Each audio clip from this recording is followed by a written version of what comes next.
Nous avons reçu cette dame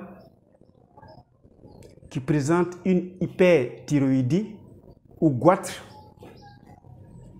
et elle attend qu'on l'aide à recouvrer la santé. Nous avons bien voulu la traiter, mais nous avons aussi bien voulu associer tous les membres de la communauté Objectif Santé de Docteur Nature à notre méthodologie de traitement de l'hyperthyroïdie. Pour traiter cette dame, nous allons procéder à 5 méthodes thérapeutiques que nous allons rassembler. C'est en ce sens qu'on parle de traitement intégré afin d'amener la dame à recouvrer la santé très vite. Donc pendant ce protocole, il y aura la phytothérapie, il y aura la photothérapie, on aura l'argilothérapie que vous connaissez très bien et on aura la réflexothérapie. Pour terminer, nous ferons la sophrothérapie dans des vidéos antérieures. Aujourd'hui, nous allons associer la réflexothérapie dans le soin de cette dame afin d'amener la dame à recouvrer très rapidement sa santé. Mais il faut que vous et moi, les membres de la communauté Objectif Santé de Docteur Nature, sachiez ce que c'est que la réflexothérapie et la sophrothérapie. Aujourd'hui, nous parlerons de la réflexothérapie en 5 vidéos.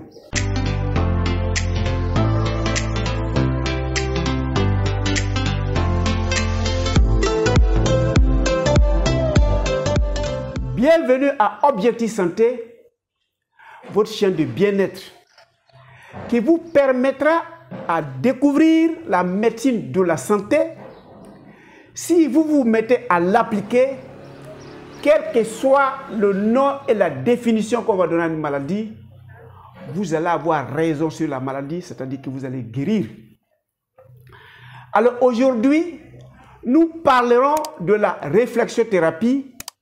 Mais avant ça, écoutons cette dame qui a bien voulu se confier à nous et qui a bien voulu que je vous permette de l'entendre et de la voir afin de suivre ensemble notre protocole et le recouvrement qui va se produire. Nous l'écoutons et nous revenons. Je m'appelle Nakabe Tere. Je suis né vers 1954. C'est en 2018, j'étais tombée malade. Là, je maigrissais. Je ne savais pas ce que j'avais. Quand je vais à l'hôpital, on dit c'est palu. En 2022, 21, je suis allée à Précro. Mon neveu était malade, il était rentré dans le coma diabétique. Quand ils l'ont envoyé sur Boaké, je suis allé voir un docteur dans notre hôpital là-bas. C'est là il m'a dit que ce que tu as là, ça donne, c'est ça qui fait que tu maigris. C'est là qu'il m'a donné un bulletin. Je ne peux pas faire les examens là-bas parce que si je prends juste son bulletin pour faire les examens là. Je viens, il faut que je me retourne à Précro. Là, je suis allé voir un docteur à l'usine là-bas. C'est lui qui m'a donné le bulletin. Je suis arrivé à Ouassakala, on dit d'aller à Institut Pasteur. J'ai fait les examens. J'ai envoyé à mon docteur, il dit, ah, ça là, c'est pas une maladie en tant que telle. C'est quand tu il a dit que quand c'est des choses négatives, c'est ça qui l'a rendu malade. Donc, il m'a envoyé chez un docteur Dunzan. Il a, au Grand Endémie, je suis allé lui donner, c'est lui qui a commencé à me donner les traitements en juillet, le 10 juillet 2022.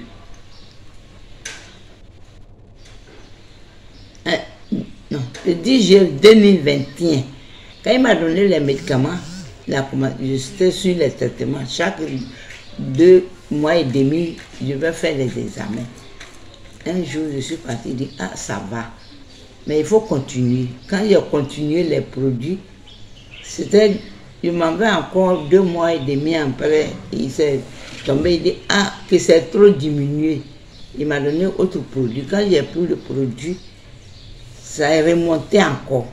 C'est descendu. Après, j'ai fini l'autre examen encore. Il dit, ah, c'est remonté.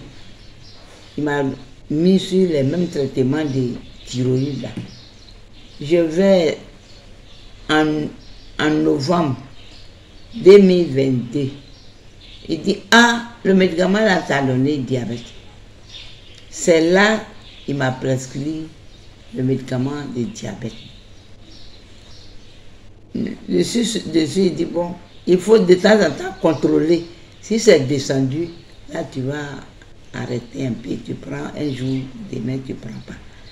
Et là, je suis venu une fois, le docteur, on a dit, ah, c'est thyroïde là. C'est boîte là qui s'appelle thyroïde. C'est là que le docteur m'a commencé à me traiter, ici. Voilà quelqu'un à un certain âge qui a bien voulu associer la médecine de la maladie et la médecine de la santé afin de recouvrer elle-même la santé. Et c'est ce que j'ai toujours défendu. Il faut faire une médecine intégrative où chaque compartiment, chaque partie va exercer ce dont il connaît. Et quand nous allons faire ensemble, nos malades gagneront. Voilà un cas pratique de maladie où elle-même va voir les médecins de la maladie et vient voir les médecins de la santé dans le but de recouvrer la santé. Dans notre protocole, il y aura la réflexothérapie. Qu'est-ce que c'est que la réflexothérapie? Avant de vous donner une définition, je m'en vais vous dire, en l'être humain, il y a beaucoup de ramifications électriques ou des fils, et chaque fil va de la tête aux pieds, et chaque fil a une mission bien définie. Dans le premier schéma qui est là, c'est l'appareil cardio-circulatoire. Vous voyez qu'il y a beaucoup de ramifications de la tête aux pieds, et le moteur existant sur cela, c'est le cœur. Alors aujourd'hui, nous allons vous dire, en l'être humain, il y a beaucoup de connexions et chaque connexion est définie pour quelque chose. Dans le premier schéma, nous avons l'appareil cardio-circulatoire. Ça veut dire que vous allez voir des tuyaux bleus, des tuyaux rouges.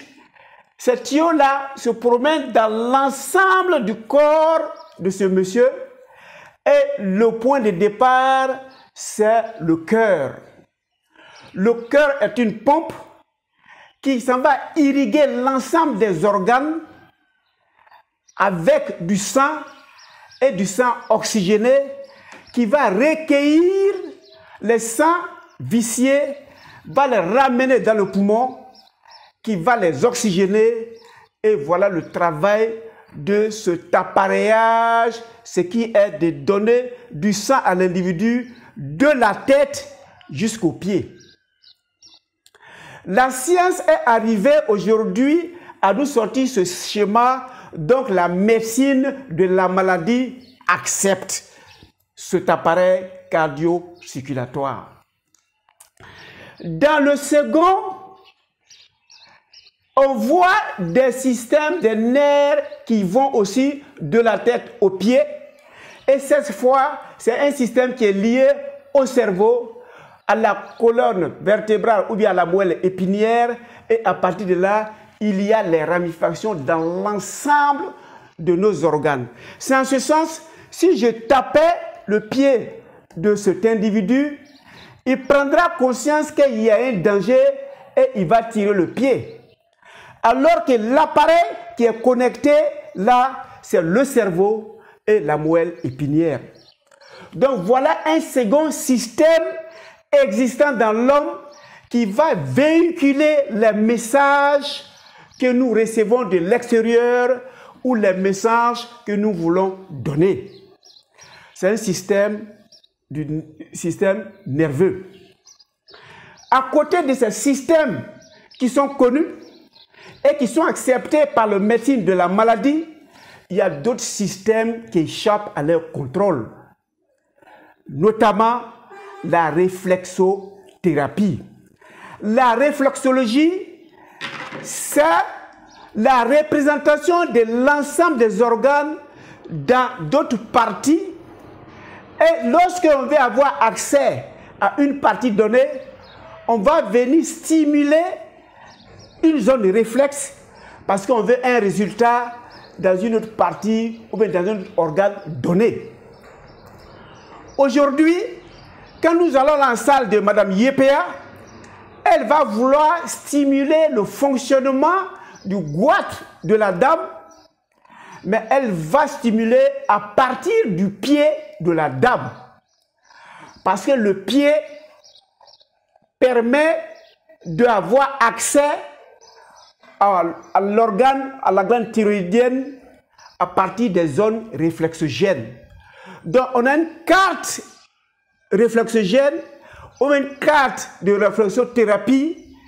À partir d'un organe donné, nous pouvons trouver la représentation quelque part d'autre. C'est en ce sens qu'on parle de réflexothérapie. Donc l'homme est fait de telle sorte que l'ensemble des organes se trouve à une partie donnée. Aujourd'hui, à partir de la plante des pieds, nous pouvons trouver les autres organes que nous ne pouvons pas toucher parce que c'est là-bas se trouve le mal et celui qui est malade aura peur que vous apportez votre main vers là-bas. Il y a aussi dans nos mains, dans la zone palmaire, des zones. À partir de ces zones, on peut stimuler en faisant un massage vous-même ou bien par un spécialiste qui va aller stimuler l'organe dont nous avons besoin en fonction de votre mal. Je prends par exemple le cas de l'oreille. L'oreille aussi est une zone réflexogène et l'oreille ressemble à quelqu'un qui est courbé, la tête en bas, et voilà où se trouve la tête de la personne qui est courbée. Donc, voilà le dos, voilà la tête. Au milieu, il y a les zones hypophysaires. On peut retrouver la glande thyroïdienne. À partir de là, nous pouvons stimuler à l'oreille et puis ça peut impacter la zone dont nous avons besoin et le mal fait qu'on ne peut pas avoir accès. Donc, à partir d'un coin, on va soigner l'autre côté. Sans ce sens, en médecine de la santé, on dit que l'homme est un tout indivisible, l'homme est holistique et on ne peut pas nous dissocier. Voilà ce que c'est que la réflexothérapie et il y a plusieurs autres zones. Il peut y avoir la réflexothérapie faciale à partir de là, en faisant des points de stimulation, on peut avoir affaire à d'autres organes nobles.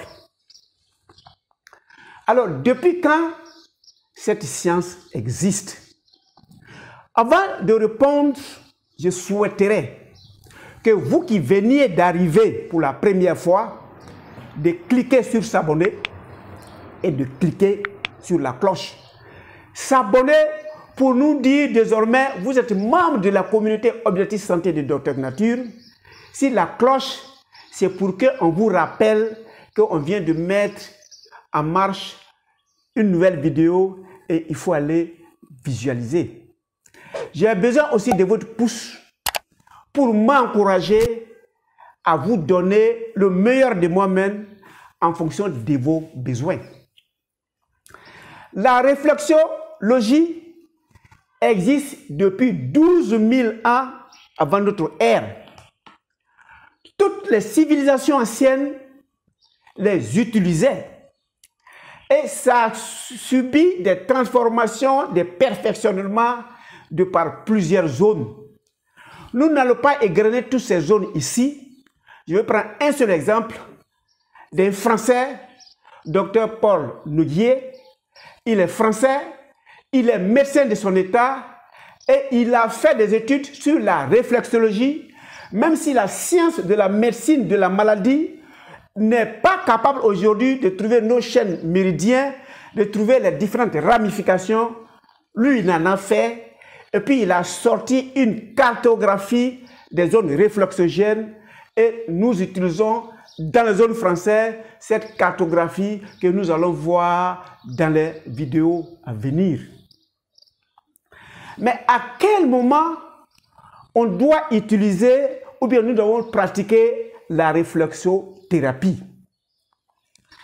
Généralement, toutes les maladies que nous avons, on peut, à partir du massage ou de l'automassage, régler son problème.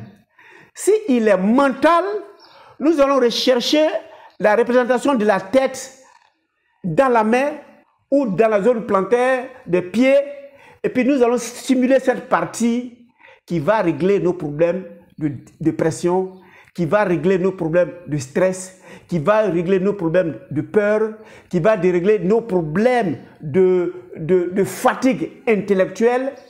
On peut stimuler dans notre cas de figure la partie dont nous avons besoin qui est le goitre afin que les organes qui se sont endormis se réveillent et quand ces organes vont se réveiller, l'inflammation va disparaître progressivement parce qu'avec la réflexothérapie, l'organe lui-même saura que, attention, il y a un manque, il y a un corps étranger, il y a une inflammation et l'organisme va progressivement réparer cette panne et nous allons réaliser que cette glande qui est inflammée va commencer à prendre sa forme normale.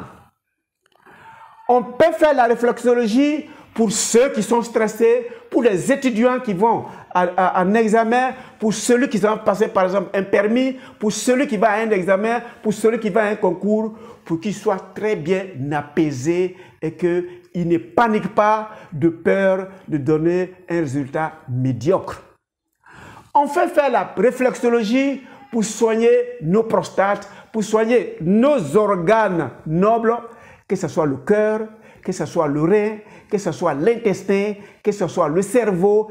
Dans tous les cas, avec la réflexothérapie, l'organisme se stimule et quand l'organisme est stimulé, l'organisme va ressortir progressivement ce qui est corps étranger, l'organisme va dissiper ce qui est la fatigue et progressivement, on va mieux se porter. Alors voilà succinctement une définition sur la réflexothérapie que nous allons appliquer sur la bonne dame et cette réflexologie va permettre d'avoir très rapidement un meilleur résultat que la bonne dame attend de nous.